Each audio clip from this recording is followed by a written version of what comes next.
Եթերում ABC Newsroom-ն է, ես Աննա Սարգսյանն եմ, բարի երեկո հարգելի հետևորդներ, կարևորը նախ համառոտ։ 0.004%-ը որոշում է ԲՀԿ-ի ճակատագիրը, կուսակցությունը ապացուցում է սխալ հաշվարկը։ Ուժեղ Հայաստանը կասկածի տակ է դնում ընտրության արդյունքները, երկրորդ ուժի կոշտ արձագանքը։ Ընտրությունից հետո նոր ճակատամարտ վերցնել մանդատները, թե հրաժարվել, ընդդիմության հաջորդ քայլը կարող է փոխել ամբողջ խաղը։ Միջազգային դիտորդները խոսում են ճնշումների մասին, ԵԱՀԿ-ն մատնանշում է իշխանական ռեսուրսի կիրառումը։ Տարածաշրջանը վերադարձել է պատերազմական վիճակի, հրթիռներ, սպառնալիքներ, պատասխանհարվածներ, կարմիր գծերը ջնջվել են, Իրանը ցավոտ պատասխան է խոստանում։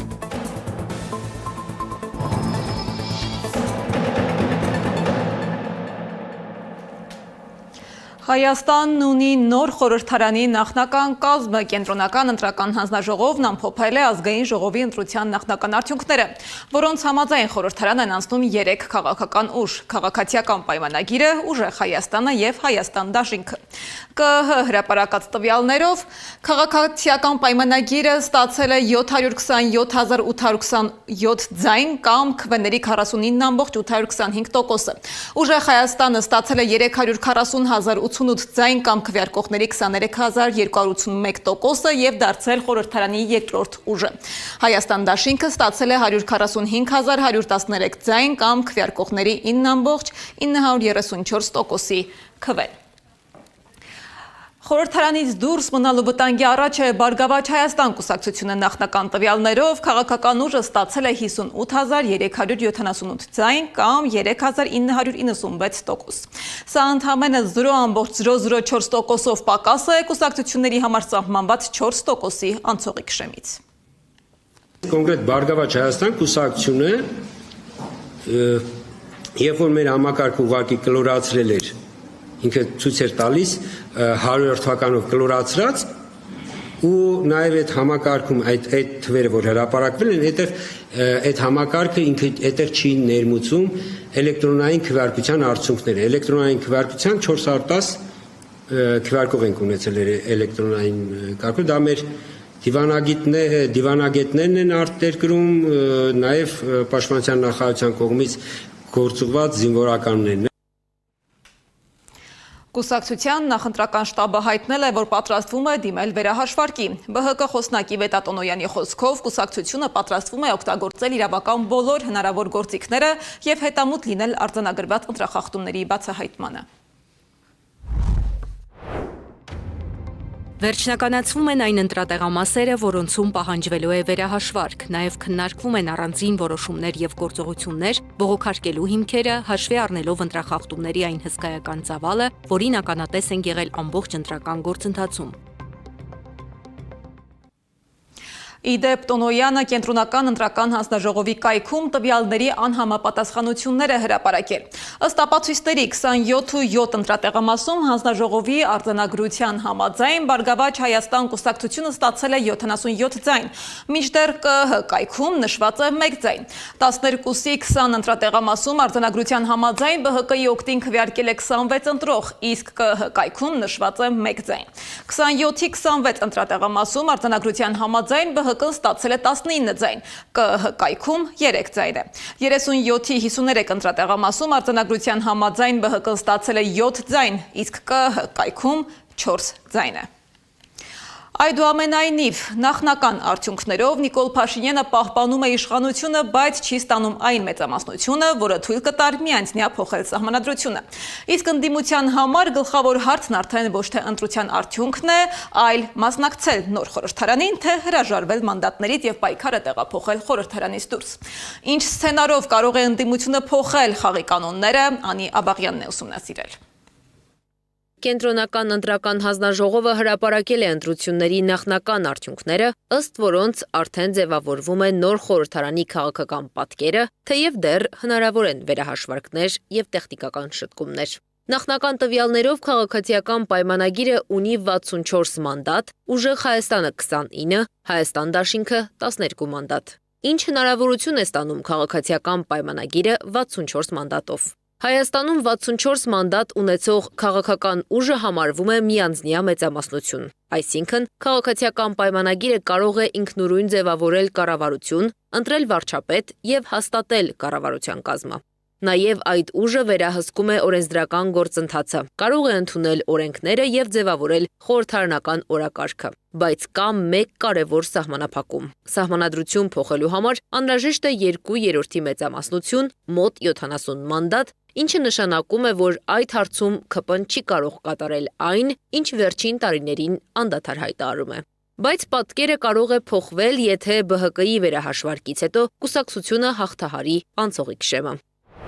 Իսկ այս փուլում ինչ կարող է անել ընդդիմությունը։ Ընտրություններից հետո քննարկումների կենտրոնում է մանդատները վերցնելու կամ դրանից հրաժարվելու հարցը։ Արդարադատության նախկին նախարար Արփինե Հովհաննիսյանի կարծիքով ընդդիմությունը չպետք է վերցնի մանդատները, որը ավելի շատ քաղաքական դիրքորոշում է։ Իրավական բաղադրիչը, ինչպես մնացած երկրներում, չի նշանակում, որ մանդատները չվերցնելը փոքրամասնության կարող է հանգեցնել այնպիսի հետևանքների, ինչպիսին են ազգային ժողովի նոր ընտրությունը, երկրորդ փուլը կամ էլի նմանատիպ հետևանքներ։ Հավաքական ընդդիմությունը նախնական տվյալներով խորհրդարանում ունի 41 մանդատ։ Եթե ցանկանան հրաժարվել մանդատից, յուրաքանչյուր ընտրված падգամավոր պետք է անհատական կարգով ներկայացնի հրաժարականի դիմում, որից հետո կենտրոնական ընտրական հանձնաժողովն իրականացնի համապատասխան ընթացակարգերը։ Եթե ընդդիմադիր ուժերը հրաժարվեն մանդատներից, նրանց մանդատները չեն փոխանցվում անցողիկ շեմը չհաղթահարած ուժերին։ Խորհրդարանում այդ տեղը պատկերավոր ասած կմնա դատարկ։ Հիմա մանդատները չվերցնելը ունի քաղաքական բաղադրիչ բնականաբար։ Այն առաջացնում է լեգիտիմության խնդիր տվյալ խորհրդարանի, քաղաքական ճգնաժամ, բոյկոտի քաղաքական պայքարի մեխանիզմ է եւ քաղաքական ընդդիմությունը, որը մտել է ընտրապայքարի մեջ ու արձանագրել այս արդյունքները, տիտղոսակիր ընդդիմությունը ըստ էության այս պահին ըստ մանդատի պետք է ինքը կայացնի որոշում։ Սա իրենց որոշումն է։ Իսկ աշխարհն ունեցել է նման օրինակներ։ Վենեսուելայում, Բելարուսում, Ուկրաինայում եւ մի շարք այլ հետխորհրդային երկրներում մանդատները չվերցնելը գործածել են որպես քաղաքական ճնշման կամ ընտրությունների լեգիտիմությունը չճանաչելու միջոց։ Բայց հետաքրքրական է Մեծ Բրիտանիայի խորհրդարանական համակարգում առանձնահատուկ օրինակ համարվող իռլանդական ազգայնական Sinn Féin կուսակցության երկարամյա դիրքորոշումը։ Կուսակցությունը մասնակցում է խորհրդարանական ընտրություններին եւ ստանում մանդատներ, սակայն հրաժարվում է ստանձնել դրանք Ուեսթմինսթրի խորհրդարանում։ Այս քաղաքական մոտեցումը հայտնի է որպես աբստենցիոնիզմ, քաղաքական պայքարի ձև է, որը խորհրդարանական մասնակցությունը փոխարինում է խորհրդարանից դուրս պայքարով, պահպանելով ընտրական մասնակցությունը, բայց հրաժարվելով ինստիտուցիոնալ ներկայությունից։ Քանի որ Մեծ Բրիտանիայում падգամավորները պարտավոր են երթում տալ թագին որպես խորհրդարանի անդամ դառնալու պայման, Sinn Féin-ի ընտրած падգամավորները հրաժարվում են այդ երթումից եւ այդ պատճառով չեն զբաղեցնում իրենց տեղերը։ Արդյունքում կուսակցությունը մասնակցում է ընտրական գործընթացին, սակայն չի դառնում խորհրդարանական աշխատանքի մաս։ Այս մոդելը ձևավորվել է պատմական եւ քաղաքական երկարատև հակամարտության համատեքստում եւ չի հանդիսանում սովորական ընտրական բոյկոտի օրինակ, այլ սկզբունքային քաղաքական դիրքորոշում։ Հայաստանի դեպքում իրավական մեխանիզմը հստակ է։ Ընտրված падգամավորի հրաժարականը չի հանգեցնում ընտրությունների վերանայման կամ մանդատների վերաբաշխման այլ ուժերի միջև, բայց առաջացնում է լեգիտիմության լուրջ հարց եւ ձևավորում առանց ընդդիմություն խորհրդարան։ Անի Աբաղյան, Նոնա Գևորգյան, ABC Media։ Եթե ընդդիմության մի հատվածում քննարկում են մանդատ վերցնելու կամ չվերցնելու հարցը, ապա նախնական արդյունքներով երկրորդ ուժ դարձած ուժեղ Հայաստանը կասկածի տակ է դնում հենց ընտրության արդյունքների արժանահավատությունը։ Կուսակցության խոսնակ Մարիան Նաղահրամանյանի խոսքով ամբողջ ընտրական գործընթացն անցել է իշխանության կողմից կազմակերպված աննախադեպ ճնշումների, հետապնդումների եւ վարչական ռեսուրսի կիրառման պայմաններում։ Հայտարարության համաձայն նախընտրական շրջանում թիրախավորվել են դաշինքի առաջնորդը, թեկնածուները, համակիրներն ու թիմակիցները։ Իրականացվել են զանգվածային ձերբակալություններ եւ քրեական հետապնդումներ, որոնք ըստ կուսակցության ուղղված են եղել քաղաքական մրցակցությունը սահմանափակելուն։ Ընդդիմադիր դաշտը պնդում է, որ ընտրության արդյունքները պետք է գնահատել ոչ միայն քվեատուփերի, այլև ամբողջ ընտրական գործընթացի համատեքստում։ Ինչ պայմաններում ընթացավ ընտրությունը եւ ինչ ազդեցություն ունեցան բռնաճնշումները ընտրական գործընթացի վրա, Սեդա Գյուրեղյանն է ներկայացնում։ 49.8%-ով կամ 727.160 քվեով ընտրությունում առաջատարը քաղաքացիական պայմանագիրն է։ Կուսակցությունը կարող է պահպանել իշխանությունը, սակայն չի ստացել սահմանադրական մեծամասնություն։ Բայց ընդդիմադիր դաշտում քննարկումների հիմնական թեման ոչ թե ստացած տոկոսներն են, այլ այն, թե ինչ պայմաններում անցկացվեց ընտրարշավն ու ընտրության օրը։ Այստեղ տեսնում ենք բավական անհավասար պայմաններ ստեղծված իշխող ուժի եւ հատկապես ընդդիմության դոմինանտ ուժերի միջև։ Նախ մինչ ընտրական process-ը մենք տեսանք լայնորեն իրավապահ համակարգի ներգրավումը նախընտրական process-ներում, մասնավորապես մենք տեսանք օպոնենտներին, այսպես հրապարակից հրահանգավորումը, որպեսզի ձերբակալվեն եւ դրան անմիջապես այսպես ռեակցիոն արձագանքը իրավապահ մարմինների։ Ընտրության կեղծումը բուն քվեաթերթիկի կեղծումը չէ, ասում է քաղաքագետը։ Կեղծումը սկսում է այն պահից, երբ իշխանությունը չարաշահում է վարչական ռեսուրսը լայն հանրության գիտակցությունը մանիպուլացնելու միջոցով։ Ձերբակալություններ, ատելության խոսք, վարչական ռեսուրս, եվրոպական աջակցություն։ Դեպքերն առանձին դիտարկելիս այնքան խոշոր ու տեսանելի չեն թվում, որքան ընդհանուր պատկերում, ասում է քաղաքագետը։ Նայում եք ընդհանուր համադրության մեջ, ապա տեսնում ենք այսպես սխեմատիկ քարտեզ, որտեղ բոլոր գործողությունները կամ բոլոր ակտերը ուղղված են հանրային կարծիքի մանիպուլացմանը։ Իսկ ընդհանուր պատկերն ավելի մտահոգիչ է, քան թվում է։ Մի կողմ թողնելով նախընտրական փուլի պատկերը անդրադառնանք բուն ընտրության օրվան։ Առավոտը սկսվեց ձերբակալություններով։ Գյումրիում ուժեղ Հայաստան կուսակցության մի քանի անդամներ բերման ենթարկվեցին։ Իմ ունեցած տեղեկությունները մոտ 5-6 հոգի են Գյումրիից։ Ուժեղ Հայաստան։ Եվ առավոտյան նաև Հայաստան դաշնքից էր, չէ՞, այստեղ պատգամավոր։ Ճիշտ ասած, Հայաստան դաշնքի մասին լսել եմ եւս երկու հոգու մասին, բայց այլ մանրամասնություններ չեմ տիրապետում։ Ձերբակալությունները վաղ առավոտից վախի մթնոլորտ ստեղծելուն էին միտված, բայց ոչ միայն ընտրողների, այլ նաև քաղաքական ընդդիմության շրջանում, պնդում է Հայաքվե քաղաքացիական նախաձեռնության անդամը։ Որոշ ընդդիմության ղեկավարներին, ընդդիմության լիդերներին հասկացնելու, որ եթե հանկարծ դες համար ցանկալի արդյունքներ չլինեն, հետընտրական զարգացումների, ձեզ մնացեք, որովհետև ձեզ կբռնենք, կկալանավորենք, ձերբակալենք, բանտեր կգցենք։ Օրը լցված էր ընտրախախտումների մասին ահազանգերով։ Ընտրատեղամասերի բացումից ընդամենը րոպեներ անց էին ստացվում ընտրախախտումների մասին առաջին ահազանգերը։ Միայն ներքին գործերի նախարարությունը 619 ահազանգ ստացավ առավոտյան 8-ից մինչև ուշ գիշեր։ Իսկ ընտրախախտման ամենաակներև դեպքը զինվորների ընտրությունն էր Նուբարաշենում եւ Մեղրիում, մինչև երեկոյան 23:43։ Այդ ժամին ընտրատեղամասերը վաղուց փակված պետք է լինեին, իսկ զինվորները քնած։ Պարզ է, որ հարկադրանքի եւ պարտադրանքի ներքո են բերվել եւ մտք են գործել ընտրատեղը կատարել են քվեարկություն, արդեն պարզ է օգտի քաղաքացիական պայմանագիր կուսակցեն։ Սակայն հունիսի 8-ի երեկոյան Փաշինյանը ավելի մեծ անակնկալ ուներ։ Ընտրության արդյունքների հազիվ 15%-ն էր ամփոփվել, երբ իր քաղաքական համակիրներով շրջապատված Փաշինյանը հայտարարեց սեփական հաղթանակի մասին։ Ընտրությունների արդյունքում հաղթել է քաղաքացիական պայմանագիր կուսակցությունը, որը եւ շնորհավորանքներ էր ստանում հարևան երկրների ղեկավարներից։ Ի սրտե շնորհավորում եմ վարչապետ Նիկոլ Փաշինյանին եւ նրա կուսակցությանը ընտրություններում գրանցած հաջողության կապակցությամբ։ Ակնկալում եմ շարունակել մեր սերտ համագործակցությունը։ Ըստ քաղաքագետի հաղթանակի մասին այս հայտարարությունը քաղաքական պարզ սցենար էր։ Կարծեք թե այսպես ստեղծում էր լակմուսի թուղթ հետագայում այս կամ այն իրավիճակում ընտրությունները, եթե իշխող ուժին ձեռնտու չլինեին արդյունքները կամ հնարավոր չլիներ բավարար չափով այսպես ներկայացնել իր հաղթանակը, տանել դեպի ընտրությունները ոչ լեգիտիմացման փուլ եւ նոր ընտրություններ նշանակել։ Մինչ ընդդիմադիր ուժերը խոսում են վերահաշվարկների, ընտրական գործընթացի վիճարկման եւ քաղաքական գնահատականների անհրաժեշտության մասին, հունիսի 8-ին ընտրության շուրջ հիմնական բանավեճը շարունակում է մնալ նույնը։ Իշխանության հաղթանակը բացառապես ընտրատեղամասերում ստացած ձայների արդյունք էր, թե նաեւ այն քաղաքական ու վարչական միջավայրի, որի պայմաններում անցկացվեց այս ընտրարշավը։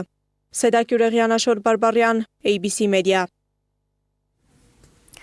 Մինչ Հայաստանում շարունակվում են հետընտրական քաղաքական քննարկումները, ընտրական գործընթացին այսօր գնահատական են տվել նաև միջազգային դիտորդները։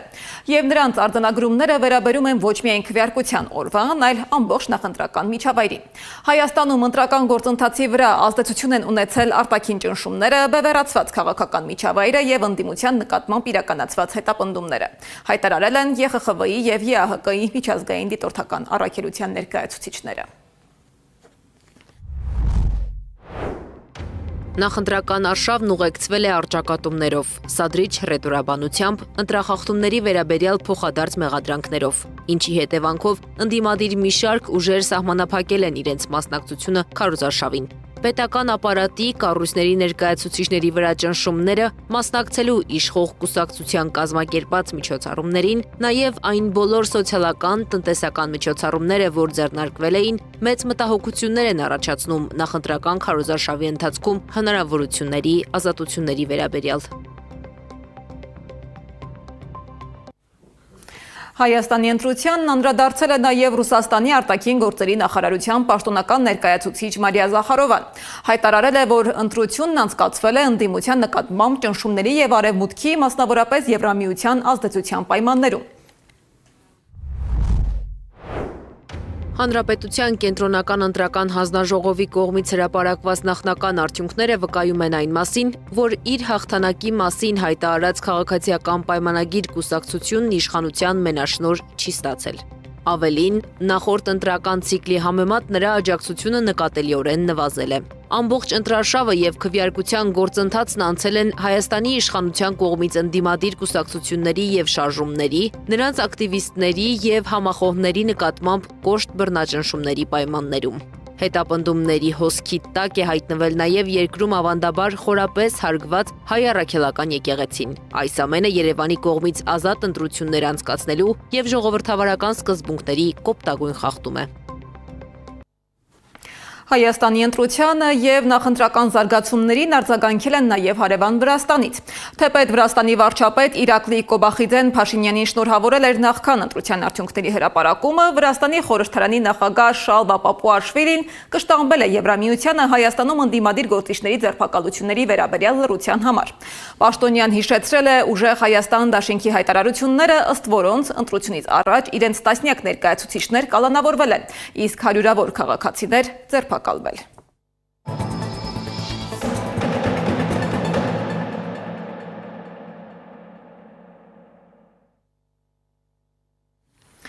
Մինչ Հայաստանում քաղաքական պայքարը հասել է իր գագաթնակետին, միջազգային օրակարգում զարգանում են իրադարձություններ, որոնք կարող են ազդեցություն ունենալ ամբողջ տարածաշրջանի վրա։ Մի քանի օր առաջ Իրանն ու Միացյալ Նահանգները խոսում էին հնարավոր պայմանավորվածությունների եւ լարվածության նվազեցման մասին։ Այսօր արդեն խոսում են հրթիռների, պատասխան հարվածների եւ կարմիր գծերի հատման մասին։ Մերձավոր Արևելքում իրադարձությունները զարգանում են ժամ առ ժամ, իսկ Միացյալ Նահանգների, Իրանի եւ Իսրայելի միջև հակամարտությունը կրկին մոտեցնում է տարածաշրջանը լայնամասշտաբ պատերազմի եզրի։ Ինչ է կատարվել վերջին 2 օրվա ընթացքում, դիտենք ռեպորտաժը։ Մերձավոր Արևելքի փխրուն հրադադարը կրկին փշրվեց, դիվանագետների երկար աշխատանքը հոդս ցնդեց հրթիռային հարվածների ֆոնին։ Հունիսի 6-ից տարածաշրջանում իրադարձությունները զարգացան ժամ առ ժամ։ Նախ Միացյալ Նահանգները հայտարարեց Իրանի ռազմական ենթակառուցվածքների դեմ հարվածների մասին, դրանք հիմնավորելով տարածաշրջանային անվտանգությանը սպառնացող գործողություններով։ Վաշինգտոնը հայտարարեց, որ կարձագանքի ցանկացած սպառնալիքի եւ թույլ չի տա, որ Հորմուզի նեղուցում անվտանգությունը վտանգվի։ Միացյալ Նահանգների նախագահ Դոնալդ Թրամփը ընդգծեց, որ իրավիճակը չի կարող մնալ առանց պատասխանի։ Ակնհայտ էր, որ Իսրայելի համար յուրաքանչյուր Իրան-ԱՄՆ պայմանավորվածությունը անընդունել է եւ կարմիր գիծ է։ Այդ համար Իսրայելը կաներ ամեն ինչ, որպեսզի որևէ բանակցությունները չհաջողվեն։ Թեհրանը պատասխանեց հրթիռներ արձակելով ամերիկյան ռազմական օբյեկտների ուղղությամբ, հայտարարելով, որ սա պաշտպանական գործողություն է։ Իրանի ղեկավարությունը հայտարարեց, որ Միացյալ Նահանգները խախտել է նախկին պայմանավորվածությունները եւ պատերազմ է պարտադրում տարածաշրջանին, սակայն դրանով շղթայական արձագանքը չավարտվեց։ Այստեղ նաեւ փոխվեց Միացյալ Նահանգների մոտեցումը։ Եթե մինչև այդ Միացյալ Նահանգները կաջակցեն Իսրայելին եւ կհայտարարեն, որ ողջունում են Իսրայելի քայլերը եւ այլն, հիմա Միացյալ Նահանգները կոչ են անում Իրանին զինադատարի եւ կոչ են անում նաեւ Իսրայելին։ հայտարարություններով, այլ ոչ թե ինչ-որ կոնկրետ քայլերով։ Հունիսի 7-ին իրավիճակն ավելի լարվեց։ Իսրայելը հարվածներ հասցրեց Լիբանանի տարածքում գտնվող թիրախներին, հայտարարելով, որ դրանք կապված են Իրանի աջակցությունը վայելող խմբավորումների հետ։ Իսրայելի վարչապետ Բենյամին Նեթանյահուն հայտարարեց, թե Իսրայելը չի հանդուրժի Իրանի ազդեցության ընդլայնումը տարածաշրջանում։ Իրանը, որը պաշտոնապես հայտարարել է, որ յուրաքանչյուր զինադատարը Միացյալ Նահանգների հետ անպայման պիտի ներառի նաև Գազան եւ Լիբանանը։ Հաշվառ որ Իսրայելը խախտեց այս զինադատարը, ուրեմն Իրանը իրան ոչ մի բանով պարտադրված չի զգում եւ հարվածելու է Իսրայելին։ Թեհրանը դա համարեց հերթական սադրանք եւ հայտարարեց, որ անցել են բոլոր կարմիր գծերը։ Իրանի գերագույն ղեկավար Այաթոլլա Մոջթաբա Խամենեին հայտարարեց, որ պատասխանը լինելու է անխուսափելի եւ ցավոտ։ Դրանից կարճ ժամանակ անց Իրանը հրթիռներ արձակեց Իսրայելի ուղղությամբ, խոսելով պատասխան գործողությունների մասին։ Երկու կողմերն էլ հայտարարում էին, թե գործում են ինքնապաշտպանության շրջանակում, սակայն փաստացի տարածաշրջանը կրկին հայտնվեց լայնամասշտաբ պատերազմի վտանգի առջև։ Իրան-ԱՄՆ հարաբերություն զինադատարը դե ֆակտո կա։ Ավելի լայն զինադատարը խախտեց Իսրայելը, շարունակելով իր ուժային գործողությունները Լիբանանի հարավում, եւ Իրանը պատասխանեց, որտեղ բոլորը հասկանում են, որ եթե պատերազմը շարունակվում է Լիբանանում եւ դեռ զինադատարը չի աշխատում Իսրայելի եւ Հեզբոլայի միջեւ, ապա Իրանը մտնում է պատերազմ եւ ինքն էլ չհետևում զինադատարին։ Հունիսի 8-ի դրությամբ փոխադարձ հարվածները շարունակվում են։ Իրանական հրթիռներն ու անօդաչուները թիրախավորում էին իսրայելական ռազմական օբյեկտները, իսկ Իսրայելը օդային նոր հարվածներ է հասցնում Իրանի ռազմական ենթակառուցվածքներին։ Իսրայելի պաշտպանության նախարարությունը հայտարարել է, որ գործողությունները շարունակվելու են մինչև իրենց խոսքով սպառնալիքը չեզոքացվի։ Մի քանի օրում հրադադարի մասին խոսակցությունները փոխարինվեցին օդային տագնապի ազդանշաններով, իսկ բանակցությունների սեղանը տեղափոխվեց հրթիռների դաշտ։ Այս ժամին այսքանը, շարունակեք հետևել մեր հրապարակումներին, ABC լուրերի հաջորդ թողարկումը ժամը 21-ին է։ Հաջողություն։